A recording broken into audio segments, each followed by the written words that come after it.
Hi, good morning. Today we are looking at the critical turning point for Prodwa. Between 2023 and 2024, the company was hit by the Daihatsu safety scandals. This involved a fake car safety test for popular new model like a Prodwa Axia and Beza.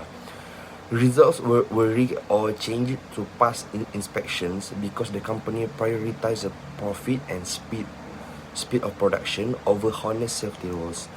Essentially, the duty of care was bypassed to keep production lines moving. So let's move to the second part.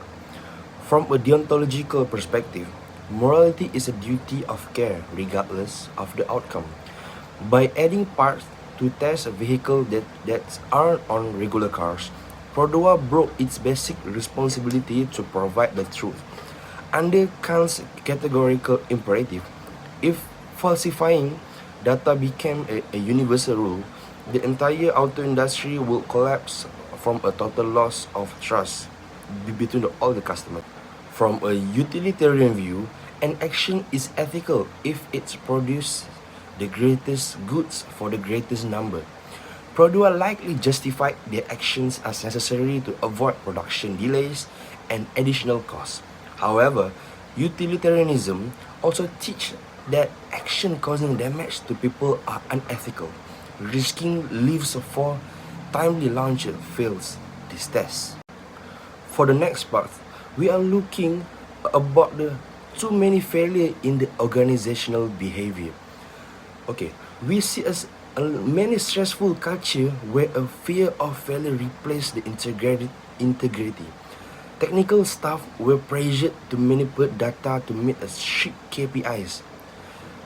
Second one is in terms of social responsibility, Prodwa has a duty as a local manufacturer to protect the public, placing economic interest and financial gain above a human life is a grave violation to corporate social responsibility.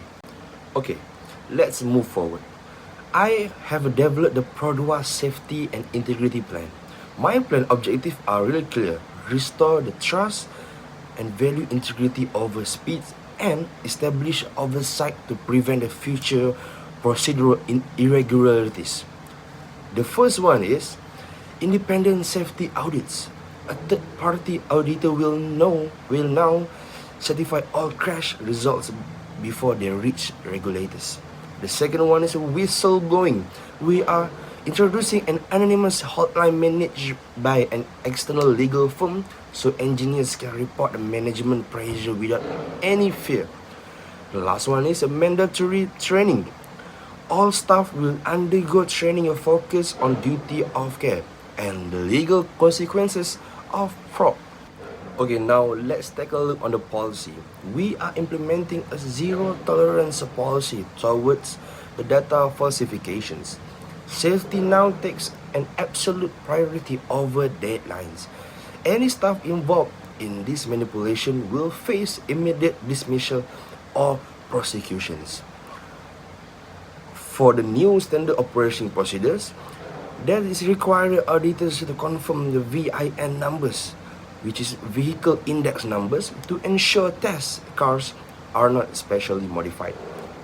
Furthermore, lead engineer must upload all the raw sensor data directly to the digital data portal to ensure the transparency. For the implementation will move from the building the foundation to full activation and evaluations. The board of directors will set the ethical tones, while the chief compliance officer manage the hotline. To ensure the enforcement, Prodwa will conduct random spot audits during crash tests with independent observers, checking the vehicle integrity in real time. For the last part is expected outcome. These steps will restore Prodwa Malaysia reputations as a trustworthy national brand and align the customers with international safety standards. This scandal was a wake-up call that technical success is a hollow without a moral integrity. For the conclusions, the rigging of the test was a violation of the duty of care owed to the Malaysian peoples.